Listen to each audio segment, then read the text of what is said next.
I ate all the pasta and I felt fine, even though I'm 80-20, I'm traveling, I may cheat a bit. I know gluten is not great for my thyroid, but oh, come on, I'm on vacation, right? But I didn't feel crappy like the way I do when I eat gluten here, for sure. And for those folks who said, I don't have any thyroid condition, or, I feel fine, maybe gluten is not an issue. But for me, the issue is, as you said, it is an antibiotics. What is it doing? It's a toxin. What is it doing to your gut?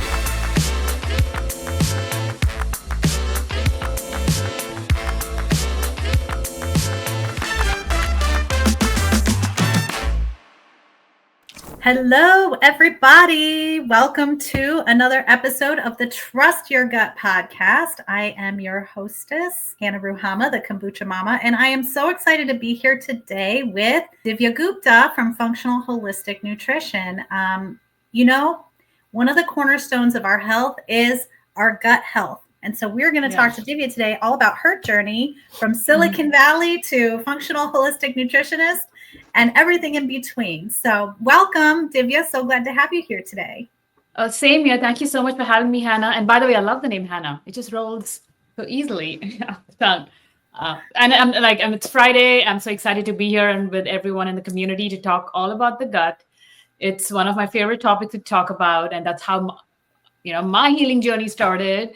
And that's what now I love, helping people restore their gut health and restore their life. So excited to dive in. Yay. Yeah. So tell us a little bit about your journey. So as I mentioned, you started out in Silicon Valley. How did you end up getting into nutrition? Oh my God. If I look back, I wouldn't have even dreamt of that I'll be doing what I'm doing today. I'm a very typical Indian immigrant. So I studied computer science engineering, no surprise. And then came to the US, on a very typical path for my grad school. And after grad school, living the American dream, the white picket fence, everything. I started working in corporate America. That's what I went to school for, right? And I worked for a top 4 consulting firm. Then I moved to Silicon Valley, all the startups here that I'm surrounded with, and climbing the corporate ladder. And everything is going perfectly as planned, right? Why would I leave all that and do this? But like for most of us who are in this space, it starts with our own journey, our own health struggles, or we have watched somebody really close to us go through something that really changes us and have an impact. And for me, I had both. I had my own health that I was dealing with, and I watched my mom go through her health struggles. So that really helped me. Like, I need to do something. If not, I'm following her footsteps. So just a couple of 2 minutes just to, I won't get into all the details, but while I was still in India in my undergrad, when I was 20 years old, my gallbladder was taken out. So because I was dealing with really out of nowhere, I'm seemingly healthy, 20-year-old, nothing ever, no symptoms that I thought something was wrong. It's so long ago. That was 2 decades ago, so I don't remember. But I started having these pains, and it just intensified every night. And, I've been through labor pain twice, and one very recently, like 6 weeks ago. So I would still take labor pains over the gallbladder attacks that I was having. It was that intense. The intensity increased every night. Once, trying to figure it out, finally go to the doctor. Long story short, they figured out it was gallstones. A part of me gave me some relief. Okay, at least we know what it is. Though I didn't know what a gallbladder is or what it did at that point. And the solution given to me, like a lot of people still get it 20 years later, the only solution the conventional system gives you is, we can take it out. You can live without a gallbladder. Okay, sounds good. I want to be out of pain. Get me out of this pain. So my gallbladder was taken out, and you're young. I recovered. I came to the US. Everything is going well. And again, Ivy League school, all the stress, different food. And then a few years later, around 24, I get diagnosed with Hashimoto's thyroid. It's an autoimmune condition. Now I know the connection between the liver, gallbladder, and the thyroid. But at that point, I didn't. And when I got my diagnosis, my mom, who also had a gallbladder removed, who also had Hashimoto's, was diagnosed with rheumatoid arthritis. And honestly, Hannah, they don't teach this in school, but I'm like, something doesn't sound right, because I was just given the prescription. Here's Hashimoto's, you have hypothyroidism because of it, and here is Synthroid. Off you go. No lifestyle, no diet. What can I do to change? Nothing. So, but when I saw my mom, okay, I'm going through her path. Somehow I connected the dots. Like I'm going through the same path as her, much sooner than her. And if I don't change anything, I'm going to end up like her. And I didn't like that because if anyone knows about rheumatoid arthritis or any kind of arthritis, it's not fun. It's, your life changes. You're like, you're just living in a bubble. Like every little thing could flare. You can get a flare up. So that's when I started my journey of, okay, what can I do? What can I change? I was, traveling a ton for work, eating out all the time. So I'm like, okay, the one thing I can control is the food I eat. And I started there. Let me control. And nobody was talking about gut health. What is gut health? Like 15 years ago, 17 years ago, we didn't. I didn't know you. I know you've been around for 2 decades, but we didn't. Social media didn't exist. YouTube isn't what it was. But I came up. But I started to do my own research. Okay, let me change the food I eat. And during that time, going dairy free and gluten free was a new fad. So I'm like, let me try that. And I'm like, wow, I didn't realize I was bloated all the time because, once you just get used to living a certain way. And once I took those out, even just for a week, and I'm like, I don't have a pooch, like a little pouch, like, oh my, even though I wasn't overweight, but and that's what really kickstarted. Okay, what's more, what do I need, what else can I do, what else can I change? And I just went down the rabbit hole of reading everything I could, understanding it. And not everyone goes through this, but I was just fascinated by the human body and how it did and how I felt, and why isn't anyone talking about it? Why aren't people talking about it? Why aren't doctors talking about it? But never in a million years, honestly, Anna, I thought I would just, quit my Silicon Valley job. It was very secure, right? You're secure, you're getting your 6-figure paycheck to start a business, go this route. It's not easy. Somebody can call me foolish or whatever it was. I was foolish, fearless, but I just knew something had to change because I went back to school to study nutrition. Then I became a restorative wellness practitioner. Now, having those clinical tools, because you can change diet and lifestyle, you can get a lot of results, but I knew there was another layer, to get to optimal health. And long story short, here I am today, and I'm so glad. Universe took its path, to force me to do this. Hey, 3 years ago, I'm like, that's it. I can't wait any longer. I need to fully focus on my practice and help people heal, because people are still sick. People still don't know they have Hashimoto's or autoimmune condition, how it's gut related. I was like, enough is enough. Yeah, absolutely. Well, and to be honest, I don't know that I know so much about the gallbladder or how it interacts with all of these systems. So why don't we dive in a little bit into that relationship and sort of what you uncovered through your own health journey? Oh, absolutely. Oh, it's one of my favorite topics to talk about. So, you would think, okay, for your thyroid, I'll give a 50,000-foot view for what is the thyroid and what it does for people listening. Like for somebody's like, I don't know what it does, or they've heard about it. But your thyroid is your butterfly shaped organ. It sits right at the base of your neck. And the hormones it produces, it controls every function in the body. Not control, it has a role to play. It has a role to play in every function in your body, whether it's your metabolism, whether it's fertility, whether it's digestion, your mood, being able to maintain a body temperature. It has a role to play. And every cell in our body has a receptor for a thyroid hormone. So we have trillions of cells. So there is a receptor for a thyroid hormone in all throughout the body. So, and what happens is, in very conventional system, the only test, you may be familiar, you might have gotten this test if you go to a conventional doctor, only TSH, which is the only test the conventional system is testing to see if you have a thyroid issue or not. But that's not even a thyroid hormone. That's actually brain. It's the signal that your brain pituitary is sending to the thyroid, hey, produce some hormone. As we know, our brain is a command center that sends signal across the different organs, hey, you need to do this, and there's a feedback loop. So people are not getting fully tested, and the standard ranges are quite wide, right? We know that as long as you're between 0.4 or even 0.3 to 4.5, you are normal. But we know for optimal thyroid function, for TSH should be between 1 and 2. So again, there's so many people who are listening, go take a look at your test results. And if you're not within that optimal range, you may have subclinical hypothyroidism, which you could feel the symptoms. What are the symptoms of hypothyroidism? Hypothyroidism means your thyroid hormones are underfunctioning. Hypo underfunctioning. So, right. and your symptoms are Weight gain is the one number one, because your thyroid hormone controls your metabolism and how much calories you're burning even at rest. So weight gain is number one. Fatigue is another one, very common.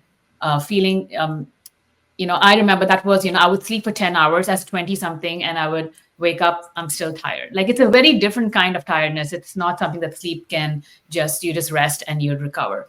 Then the other ones are even digestion, constipation, diarrhea, because it plays a role in your gut motility. And we'll talk about that, its connection with the gut.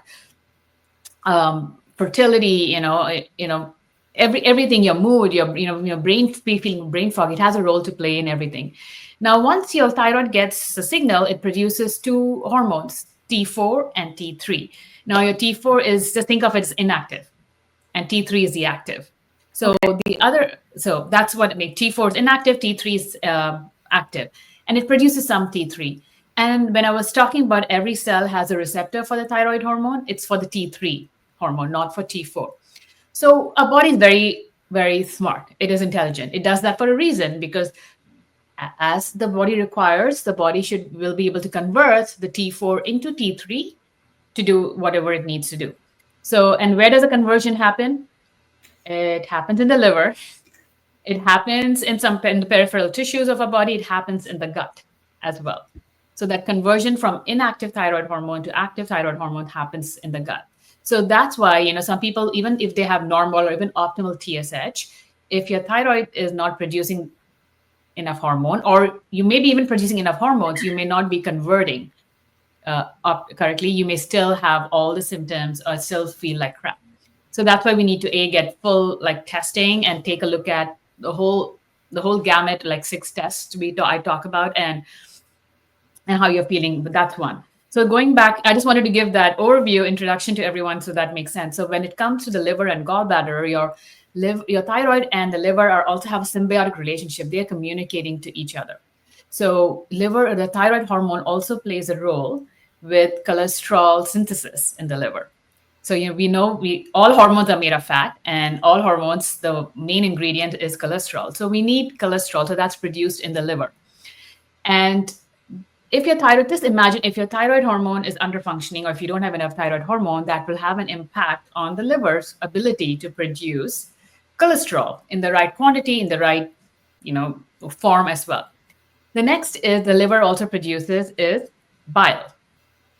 And how is bile made? Bile is made with cholesterol. That's one of the main ingredients is cholesterol. Then bile salt, water, and some lecithin, a lot of different. It's like a witch's potion, right? It takes a little bit of everything, and it makes bile. The liver makes bile, and then where is it stored?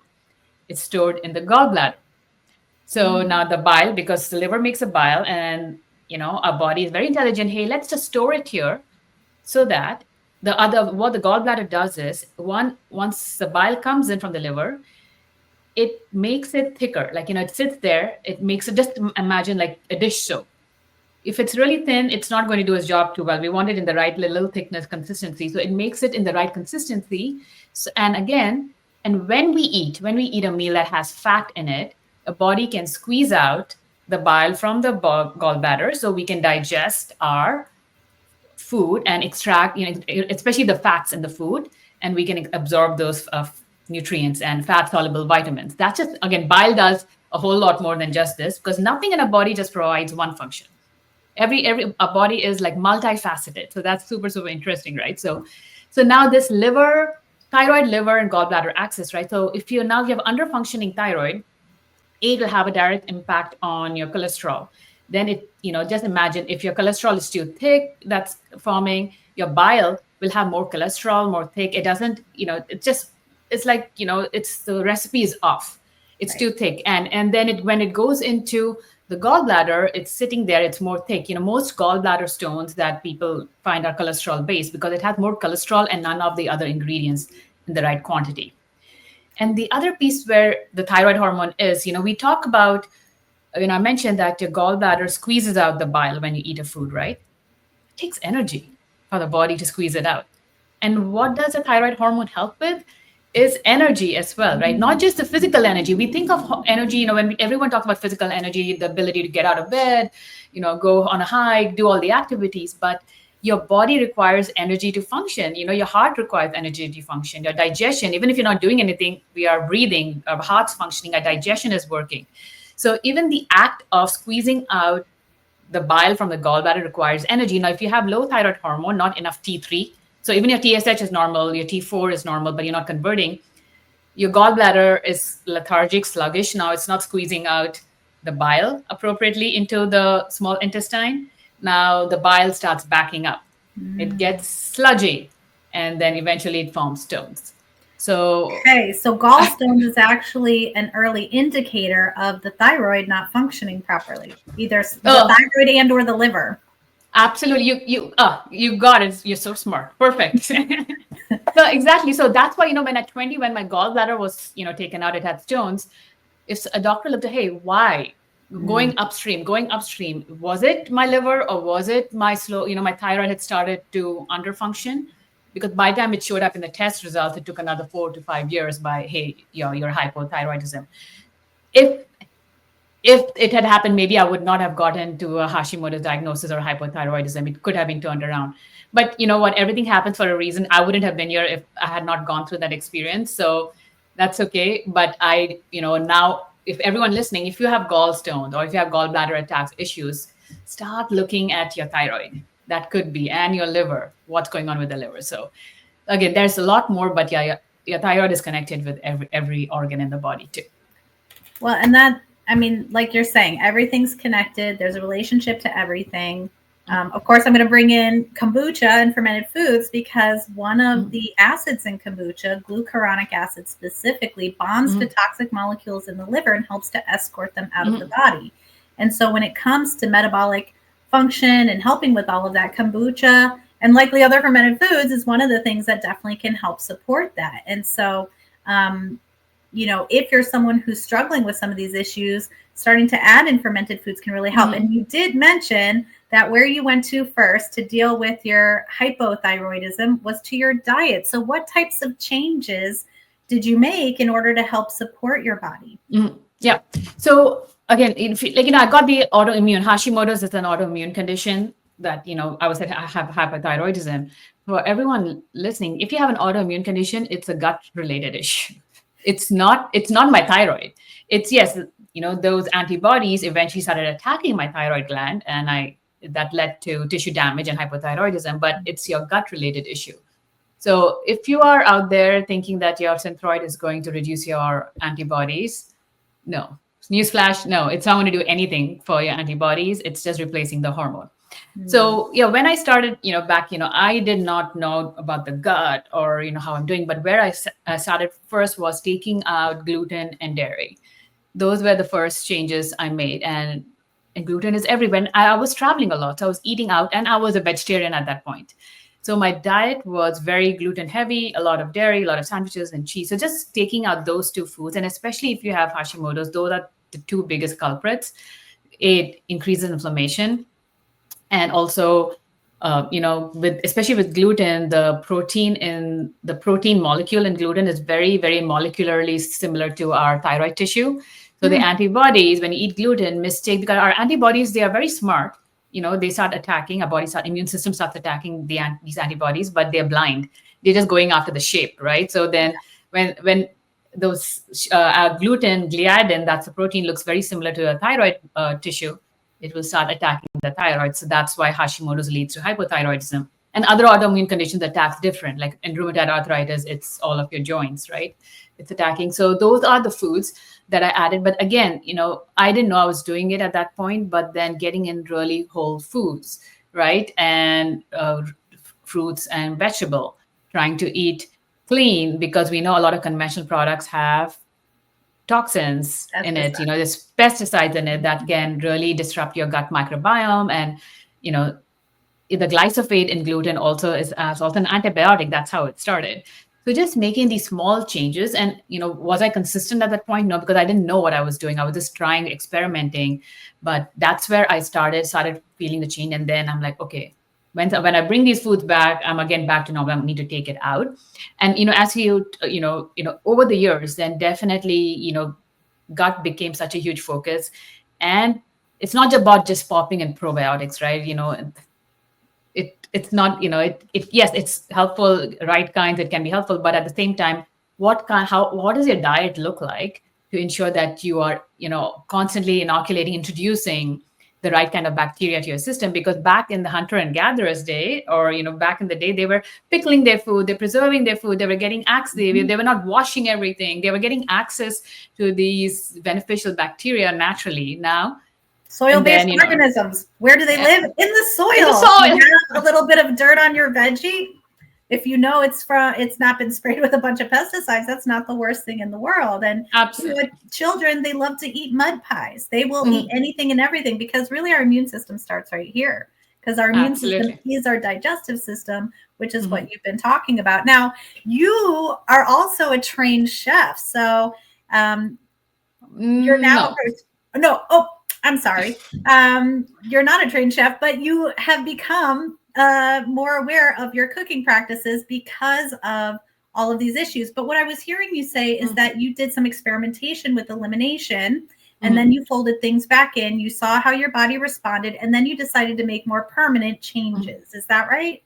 Absolutely. Permanent changes. And even fermented food was big, that was part of our culture, even back in Indian culture, right? We used to have a lot of batters that were fermented, or even yogurt, if you can tolerate dairy. Dosas. I'm so glad you know, but I love dosas. Those are fermented batters, right? So and a lot of Asian cultures, you have the kimchis or the pickled sauerkraut. If you look back, most of the cultures had this, and we have just so moved away from that, and you're into the fast food and quick and easy. And so really now bringing those practices back, and kombucha is a great way. I know it has some mango alcohol. lassi. Mango, like yogurt, like drink in the summer. It doesn't have to be sweet, right? Even we used to have a lot of savory, like just a little bit of salt, and even ginger in it, and we make a lassi out of it. So it's so delicious in the Indian summers, which are really hot. And and over the years, as kombucha started becoming more available, I would rather have that than a glass of wine, because at least I'm doing some good. I'm enjoying the company. I don't feel out of place, and I'll enjoy kombucha. And again, making sure the sugar in it. Some of the brands have a ton of sugar in it, so that's one thing I say everyone to keep an eye out. But I love kombuchas. I give it to my son too, and it has alcohol a bit, so just a little bit. I'm like, you can enjoy it, get some good bacteria in. Well, just to speak to that ever so slightly before we dive back into more of your story, is that, those trace amounts of alcohol are actually a preservative, because what is alcohol? It's antimicrobial. And so it's protecting these fermented foods and drinks, and all of them have it. In fact, it's what the yeast create in order to keep other molds and different things from invading this very delicious, nutrient-rich substrate, no matter if that's cabbage for sauerkraut or tea for kombucha or whatever it might be. And so, those trace amounts of alcohol are there in a matrix of other nutrients, organic acids, B vitamins. And so they don't have the same impact on the body. Now, I'm not saying you might not feel a little euphoria from maybe those B vitamins in living form. But absolutely, those are, and so limiting it for certain people can be beneficial. That said, many people will give it to their children without ill effects. And so it's finding that balance that really fits for you, because our philosophy here at Kombucha Kamp, and the name of the show is Trust Your Gut, meaning you have to find those feedback loops that make the most sense. And what I love about your journey is you were starting to close those feedback loops, that you were starting to make those observations. And so good advice to anybody who's feeling they might have some of these symptoms is start to try to eliminate some of these foods. Now, the hard part is your body and your microbiome have become adjusted to consuming some of these foods. And so at first it can feel really challenging. Oh my gosh, to let go of my gluten. Oh my gosh, to let go of my dairy, until you start to see, you know what, I am feeling better. I am thinking clearer. I am doing things in a way that feels more alive and connected. And part of that is, like we've talked about before, the glyphosate. They're spraying the wheat here in the United States, because many people who travel outside the US, they'll go to Europe, say, and they can eat all the Italian pasta and pizza they want without getting that little belly that happens as a result. And part of that is because of how our wheat is treated. And so when you're spraying a desiccant like glyphosate, which is actually antimicrobial, it's great. It's going to keep the wheat from going bad. But what's going on to the microbes in your gut? And that's where it's really become a negative impact on the human body. And that's the same with all those preserved foods sitting on store shelves. Those preservatives, great. Now those foods aren't spoiling, but then what are they doing inside your body to your microbes? Is they're having that negative impact. And so how do you optimize gut health in your practice? Oh yeah, I love that question. Like as I, and I just want to touch on glyphosate because a lot of little, some people would even in practice, hey, I feel fine when I eat wheat. I don't think I need to eliminate it. And you're totally right. I've traveled to US last year or 2 years ago when I went to Spain. I ate all the pasta and I felt fine, even though I'm 80/20. I'm traveling, I may cheat a bit. I know gluten is not great for my thyroid, but oh, come on, I'm on vacation, right? So, but I didn't feel crappy like the way I do when I eat gluten here for sure. And for those folks who said, I don't have, any thyroid condition or, I feel fine, maybe gluten is not an issue, but for me, the issue is, as you said, it is an antibiotics. What is it doing? It's a toxin. What is it doing to your gut? It's changing your microbiome. And the kids today, then, in the immune system, it changes the immune system. And then you're getting every allergy in the season that's going on. Every cold, you're catching every cold. So think about it. And again, that's a whole episode I was listening to about glyphosate, how it started by the company. It was actually for a whole another purpose during the world wars they were using it for. And then later they're like, it kills weed. Oh, I wonder we can use it to sell it to all the farmers, agriculture to have, So there's a story for everyone who's really want to go down that rabbit hole like I did. Well, unfortunately, too many of those chemicals left over from wars have been put into our food supply from the fluoride in the water. Look, there's so many ways you can get fluoride if you actually need it. There isn't a reason why municipalities should be putting it in there other than it's a toxic chemical that the companies don't want to pay to get rid of.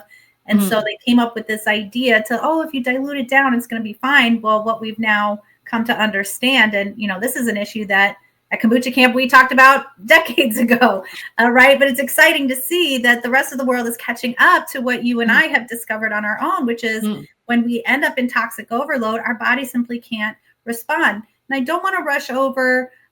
You talked about how you were vegetarian, but now you're no longer vegetarian. So maybe discuss a little bit of how you, first of all, I mean, that's a big life change to make, especially if it's been part of your culture, your life for so long. And then how that manifests now. Yes, absolutely. And about the gut health, I haven't forgotten about coming. Sorry, I get so excited. I'm like, I want to talk about everything. All the questions. Yeah. All the questions. So I grew up vegetarian, and, as I said, a lot of Indians grew up vegetarian, and, we did have eggs, but not on a regular basis. That's about it. And honestly, I was one of the biggest a flag bearer of, you can do everything with plant protein. We don't need animal protein. I really truly believe that. And, you can get all your protein from the lentils, from tofu and so again, no hate again for people. I was one of you. And I really believe that. And I tasted meat. I was always curious, why do people like meat? What is it? I was always curious. I'll try it. So I always tasted it and never really liked the taste of it. So I'm like, I don't get it, and I don't think I need it. But you learn and you do better. Once you know better, you do better. So during my training, as I'm learning through my process and through my own health journey, now the topic of protein has come up, right? You need the amount of protein you need. It's not just, it's for muscle tissue repair. And as you grow older, you need more protein. For the muscle protein synthesis. When you're younger, a little bit of protein will, start that process. As I understood, how much protein one needs, and as I took a stock of what I was eating and how much protein I was getting, it is so damn hard on a vegetarian diet to get, even 60, 70 grams of protein in. And, I want to train my body to take in 100. I started doing strength training. I need more protein, and not just that, it was hard. Or you have to be very judicious about ensuring you have the right variety, right? Again, amino acids, there are 9 essential amino acids that we need, and some of them are not found in plant-based sources. They are only in animal-based sources.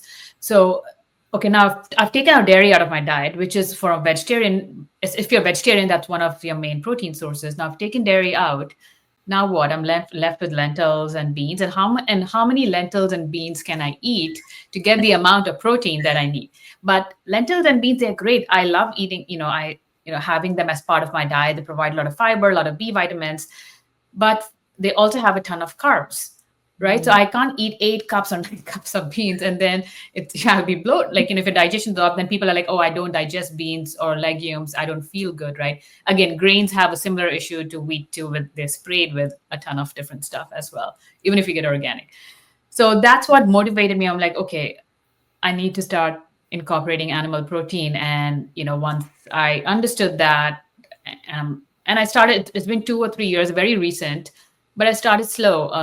I always ground meat is how I started because I could mask the flavor with different spices and, put some guacamole on it and, and eat it. So, and I would say when I tasted meat, I always liked the taste of steak, of beef. Somehow chicken has the flavor, like somehow steak, and being a Hindu, that my mom was like, oh my God, don't.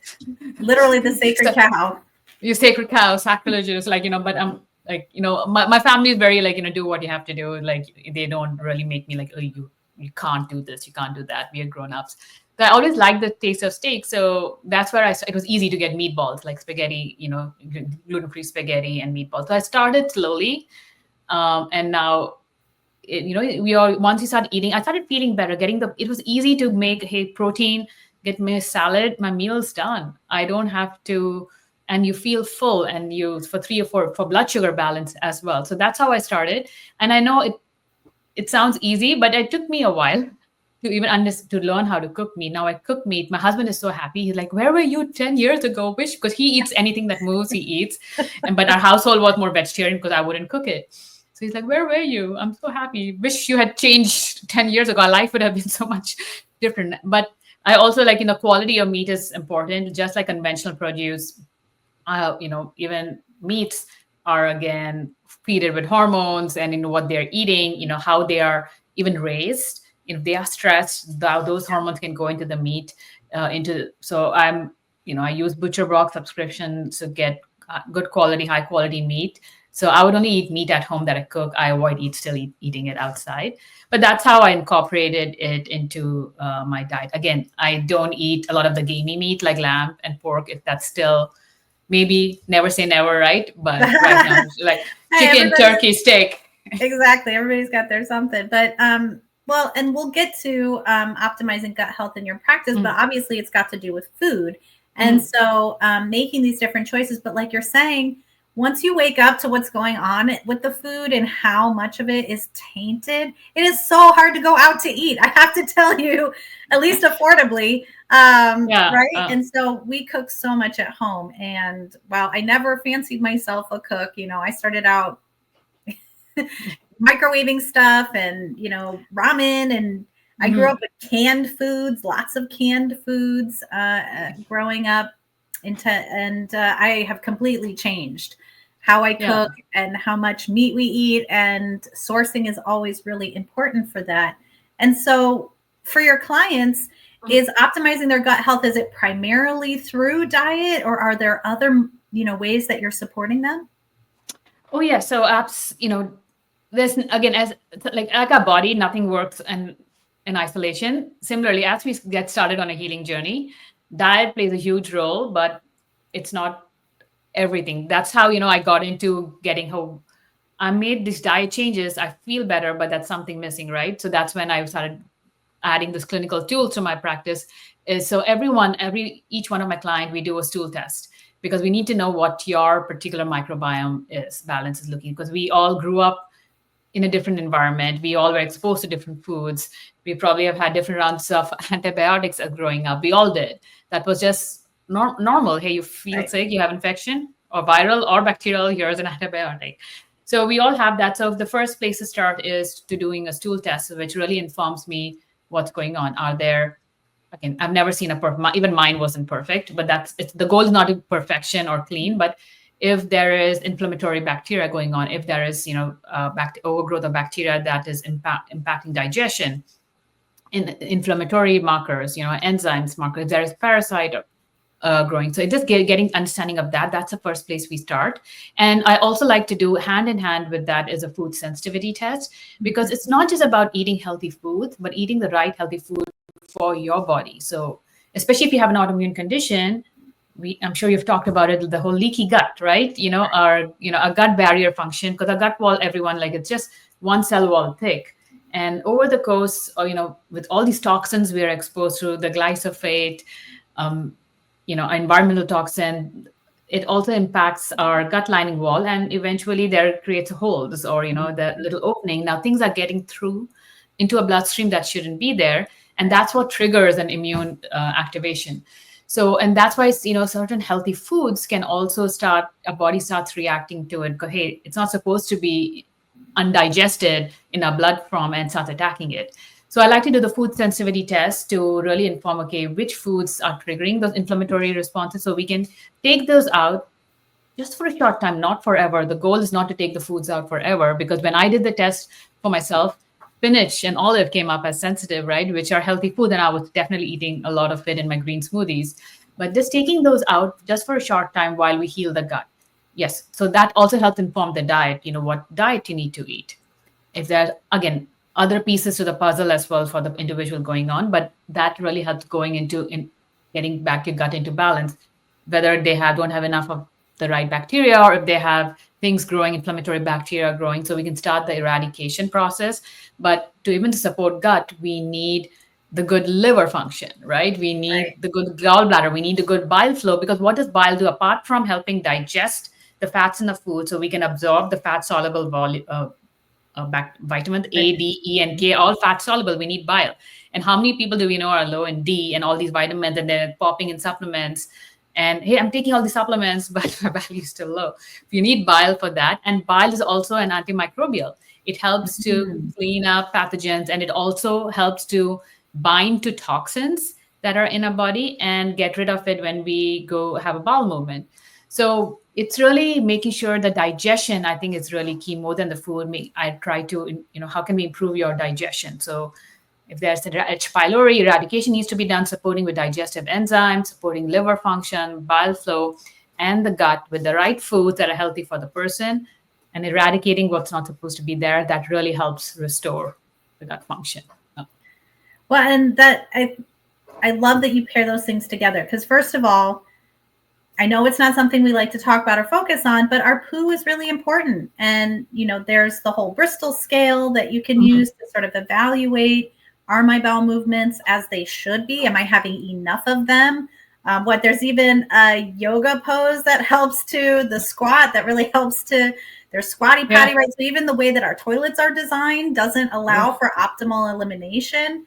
And I think there's so much value in waking up to the different types of things that you can discern from, I'm not saying stick your nose in them or anything like that, but just observing those things, because it's really important. It's a reflection of what's going on inside of your body. And so starting with that information is so important. And then I love the food sensitivity part, because oftentimes foods that we love, that we really crave and that we eat a lot, can be overconsumed. And I mean, anything can be toxic, right? As the old Yeah. saying goes, the poison's in the dose. And so you Mhm. could be eating something that's really good for you, like spinach, but it's also high in oxalates. And so you have to Right. balance that out. Is that something that maybe is having a negative impact on me right now versus after I haven't had it? And this is why nature has provided us with this panoply of fruits and vegetables that go in and out of season, because Mhm. we need to take a break from some things sometimes and then incorporate other things. But there's always something coming into season that's supporting what's going out. And then to your point about having that proper gut biome function, because you can put all the healthy food in your body you want, but if you're not able to extract those nutrients, you're not getting the value of what you're putting into your body. And so it's so important that we're paying attention to the digestion. And I love this, but you've just outlined this whole axis, this trifecta between the thyroid, the liver, and the gallbladder. And Yeah. it's really nefarious.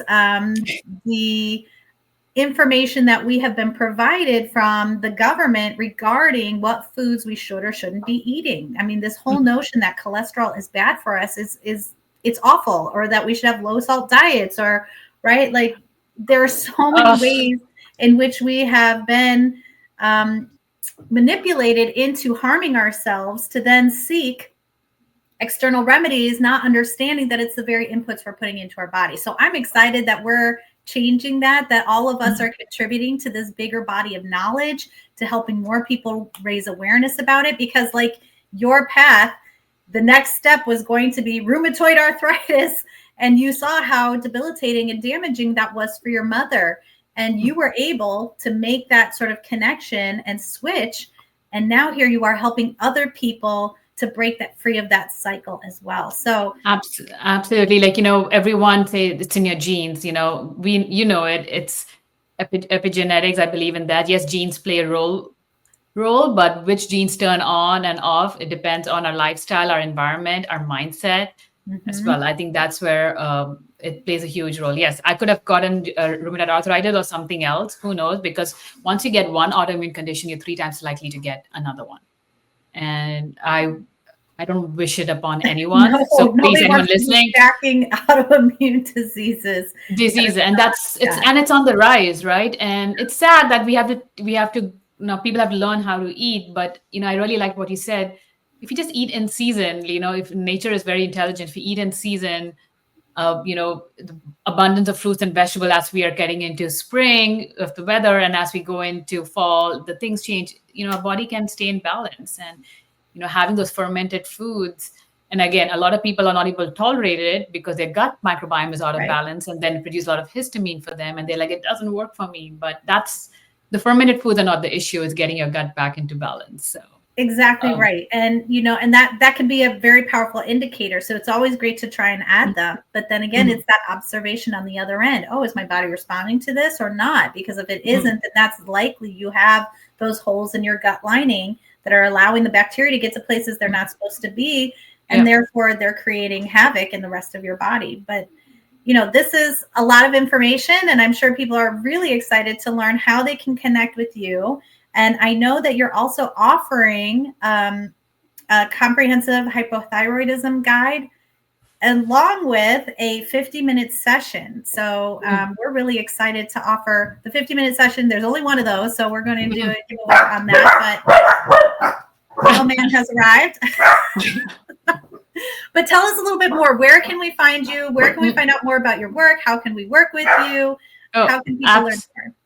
Absolutely. So if you're watching me on Instagram, go ahead and follow. I'm quite active on Instagram. I share a lot over there. So you can DM me there. And there is a link if you're interested in learning how to work with me or just curious about what's going on. There's also a link to just set up a complimentary 30-minute call with me on my Instagram, or you can go to my website, divyagupta.net. And that's where you can also get access to the free guide Hannah just mentioned, a comprehensive, hypothyroidism symptoms and lab guide. So at the top of the session, maybe people who join late, the symptoms of hypothyroidism can vary, right? Because it has a role to play in every organ in the body. So the way it manifests for you could be different. For me, biggest was joint and muscle aches. For somebody else, could be weight gain. For somebody else, it's fatigue. So I list a bunch of I could have created a whole book of how it manifests different symptoms of what you could be feeling. So it's not just aging, or it's not just I'm getting older, I'm feeling this. It could be a thyroid. And then the labs guide, we said conventional system will just check TSH to say, hey, whether you have a thyroid issue or not. But we know that, as I listed, the T4, the T3, that's reverse T3, the antibodies. So I've listed those labs. Again, the optimal values and what they mean, because I want everyone to become the CEO of your own body. Your doctors don't know, or even when I work with clients, I tell them, you know your body your best. You live in it. I don't. So, get to become the CEO of your body. Education is key. So grab that guide from my website. So that's where they can find me, or Instagram, or on Facebook. That's where they can come find me. And and the 15-minute session that I've offered. Be the CEO of your own body. Nobody knows your body better than you do. 100%.